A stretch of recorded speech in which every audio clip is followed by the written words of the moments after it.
also an ante of $100 per player, which must be paid if they want to play in a hand. Once the blinds and antes are posted, everyone is dealt 2 cards. We have a round of betting. Then 3 cards are placed face up on the table, called the flop. These are the community cards for all the players to use.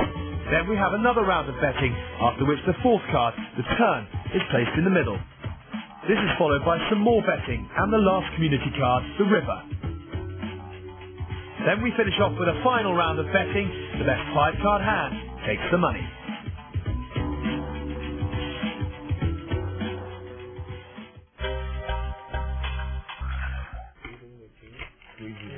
Action on Chris Jesus Ferguson. I've really been impressed with his play.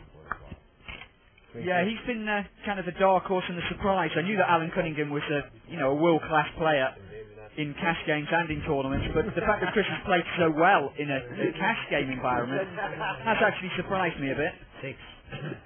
I remember speaking to him a little bit earlier, and he said, "Poker is poker. I can adapt." Well, he certainly has done that. Raise our first position with ace-10 here from Chris. He's another player whose first position raise will be respected, and this is no different. Andy block here, ace-10 also, and he is going to call this, and this is just really, to me, a real questionable call.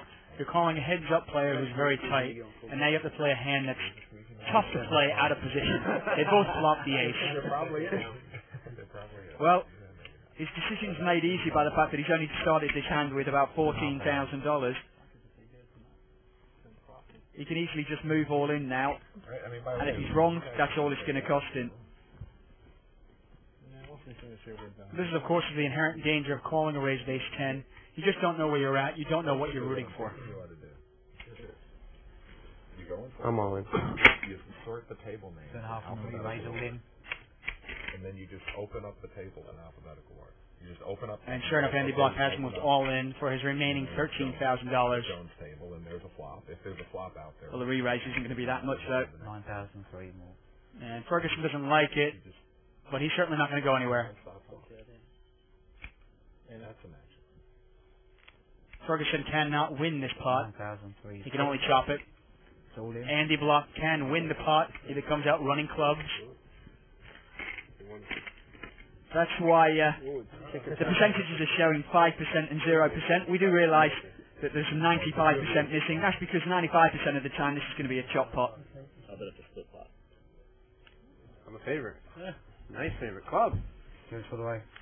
Nice. He just called it a nice favorite. Well, That's on the turn just means this hand's over. It's going to be a chop.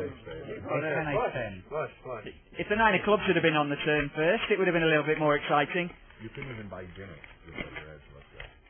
When you've been as unlucky as Andy Block has, and you just can't seem to win a pot, I think he'll be happy with a chop for once. To keep your level of concentration at the top of your game, every time the dealer deals, you want to be refocusing yourself and going over in your mind what your strategy is. And when I play chip raise heads up and we had a record heads up, that's what I did. Between every single hand, I said to myself, okay, this is how I want to play. This is what I want to do. I'm just going to keep with my strategy, keep attacking his blinds, and playing the game that I want to play. And you have to do that whether in a cash game or in a tournament. You have to, after every hand, whether you won a big pot or lost a big pot, you have to say, this is a new hand. That hand is history. Action is on Brian Townsend.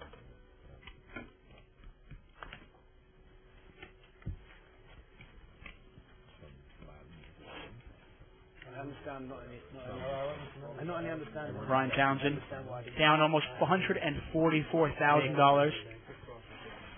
Made kind of a last-minute trip to London, probably wishing he never came.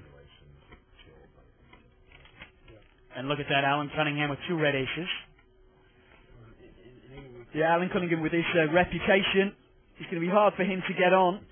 He's going to have to hope that one of the people in the blind's got some sort of a hand to give him some play with his hand. It's not going to be Phil Ivey. That just leaves Patrick Antonis, who's notorious for defending his big blind. And consistent to form, Patrick Antonis decides to play. So Alan has a customer for his aces.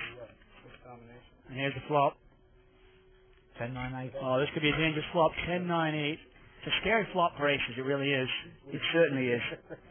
Patrick Antonius with a top pair and a gut shot. Alan Cunningham obviously with the aces. 4,000. And Antonius is not going to mess around. He is going to bet right into Cunningham.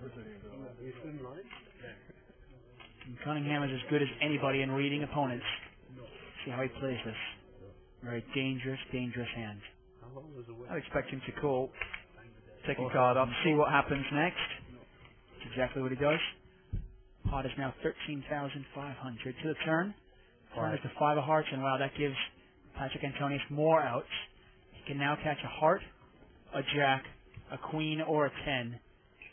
And you can see he's only about a 2-to-1 dog with one card to come.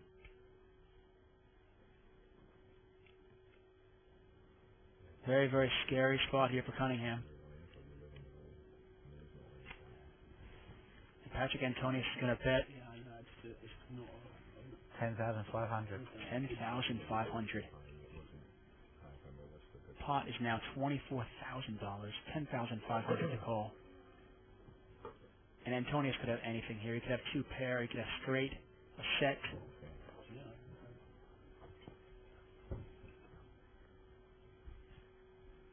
Alan Cunningham puts the test here.